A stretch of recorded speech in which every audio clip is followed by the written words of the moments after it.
তো hey guys, welcome back to my new blog. তো আজকে সবাই আমরা সকাল সকাল বেরিয়ে পড়েছি শান্তিপুরের হাট দেখবো বলে। আর শান্তিপুরের হাট মানে তোমরা বুঝতেই পারছো, কাপড়ের হাট।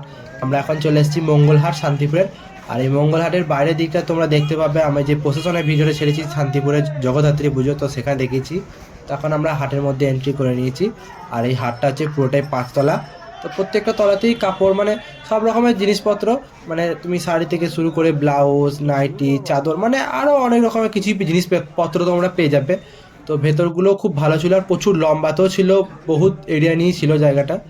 তো এখানে মারা এখন থেকে কাপড় বাছাবাছি করতে শুরু করে দিয়েছে, মানে যা কাজ মায়েদের কি বলবার, যেখানে যাবে কাপড় দেখতে পেলেই শুরু হয়ে যাবে। তো প্রত্যেকটা তলায় আমরা এক্সপ্লোর করবো, মানে মলে একটা একটা ধাপে ভাবতে আছে, মানে 1 তলা 2 তলা 3 তলা 4 তলা 5টা তলা আছে। তো সেখানে আমরা এক্সপ্লোর করব। আর এখানে হচ্ছে এই যে দোকানটা দেখছো, এখানে সন্দীপদা থাকে। আর দোকানের নাম হচ্ছে শুভম শাড়ি হাউস বা এরকম একটা নাম ছিল। তো এখন তোমাদের সবই দেখতে হবে ব্লগের মধ্যে। তো যদি কোনো হাতে তোমরা সময় পাও তো একদিন চলে এসো এই মঙ্গল হাটে, বা এর সামনে একটা হাট আছে ঘোষ হাট বলে সম্ভবত। তো সেখানে এসো, তোমরা সেম জিনিসপত্র পেয়ে যাবে। তবে হয়তো কোনোটা একটা কোয়ালিটি ভালো হতে পারে, আবার কোনোটা কোয়ালিটি খারাপ হতে পারে। তো তোমরা পুরো ব্লগটা দেখতে থাকো, এবং চ্যানেল নতুন এসে থাকলে অবশ্যই সাবস্ক্রাইব করবে এবং বেল আইকনটা ক্লিক করে পাশে থাকবে। Thank you.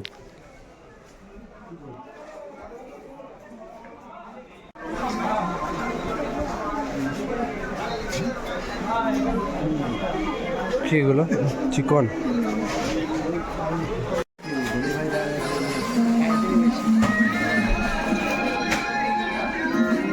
আমাদের ফেরত হয়ে যায় আপনার উন্নত দামে করে লাভ নেই।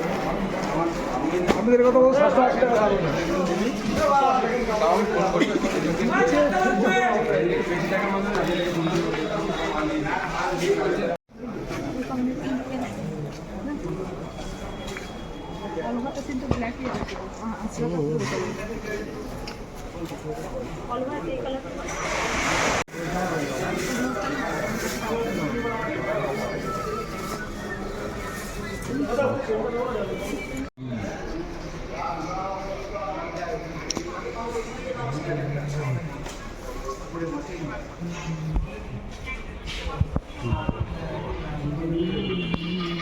কেনাকাটি আমাদের সব কমপ্লিট হয়ে গেছে। এবার দুপুরবেলায় আমরা খেতে বসে পড়েছি, কারণ আজকে আমরা বাড়ি চলে যাব।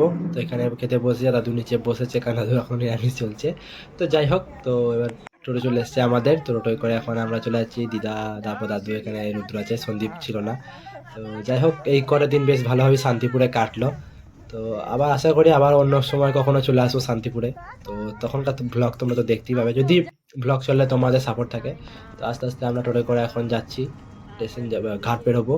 তো ঘাট পেরিয়ে আমাদের আবার সেখান থেকে টোটো ধরে স্টেশন, বা যা পাবো স্টেশন যেতে হবে, সেখান থেকে ট্রেন ধরবো, তোমরা দেখতেই পাবে। আর রাস্তার ধারে ধারে দেখতেই পাচ্ছ এখানে কাপড় শুকুতে দিয়েছে, যারা তার তৈরি মানে কাপড় তৈরি করছে। আর এই যে রোলগুলো আছে দেখতে পাচ্ছ, তো দেখে খুব ভালো লাগে চারিদিকটা, মানে সব দিকটা কাপড় শুধু। তো গাইস, আমরা এখন ঘাটে চলে এসেছি, আর ঘাটের ধারেই বাস থাকে। তো আমরা সেদিন সন্ধ্যেবেলা এসেছিলাম বলে বাস ছিল না বলে কিছু বুঝতে পারিনি। তো দাদু বললো গঙ্গা জল ভরবো। তো এখন গঙ্গা জল, হ্যাঁ আমাদের দিকে কাটোয়াতে আছে গঙ্গা, কিন্তু কাটোয়া যে আমাদের দিকে জলটা আছে সেটা হচ্ছে অজয়ের জল। তো ওই পাটটা যেটা উদ্ধামপুর, সেদিকে গঙ্গা জলটা থাকে। তো তাই দাদু বলেছিল যে জল ভরবো, তাই আমরাও ভরে নিলাম জলটা। তো এখন আমরা ঘাট পেরিয়ে গেছি, দেখতেই পাচ্ছ। তো এখন চলে এসেছি আমরা কানলা। তো এখান থেকে আমরা যা পাবো সেটা ধরে আমরা এখন স্টেশন চলে যাব। আর এই যে এটা হচ্ছে কানলার ঐতিহ্য 108 মন্দির। তো এটা আমি কখনো আসিনি আমাদের বর্ধমান শহরে, বর্ধমানে যে 108 মন্দির আছে সেটা দেখেছি, কিন্তু কানলায় দেখিনি। যদি কখনো সময় পাই তা আসবো, তাহলে এখানেও একটা ব্লগ হয়েছে ছোটোখাটো। তো কালনা থেকে ট্রেন ধরে ফেলেছিলাম আমরা তাড়াতাড়ি। তো ট্রেনের মধ্যে মানে স্টেশনেই দেখা হয়েছিল সুমন মামার সাথে। তো তোমরা একটা পুজোর, আমাদের লক্ষ্মী পুজোর ব্লগে দেখতে পেয়েছিলে সুমন মামাকে। তো মামা দাঁড়াটে বাড়ি, মামা কালনা থেকেই ট্রেনে চেপেছিল। তারপর কাটো এসে আমাদের বর্ধমান যাওয়ার মানে বনগাঁওয়াসি যাবে ট্রেনটা, তো বর্ধমান তো যাই, তো সেই ট্রেনটা ধরে নিয়েছিলাম। আর ট্রেনটাও তাড়াতাড়ি ছেড়ে দিয়েছিল কিছুক্ষণের মধ্যেই। তো এখন আমরা যাবো বনগাঁওয়াসি স্টেশন, তারপর সেখান থেকে আমরা চলে যাবো বাড়ি। তারপর আবার কোনো একটা নতুন ব্লগে। তো দেখতে পাচ্ছি এখন আমরা বনগাঁওয়াসি স্টেশনে চলে এসেছি। তো এবার টুক করে বাড়ির দিকে রওনা দেবো, কারণ বহুদিন পর বাড়ি এসেছি। তো দেখা হচ্ছে তোমার সাথে নতুন কোনো ভ্লগে।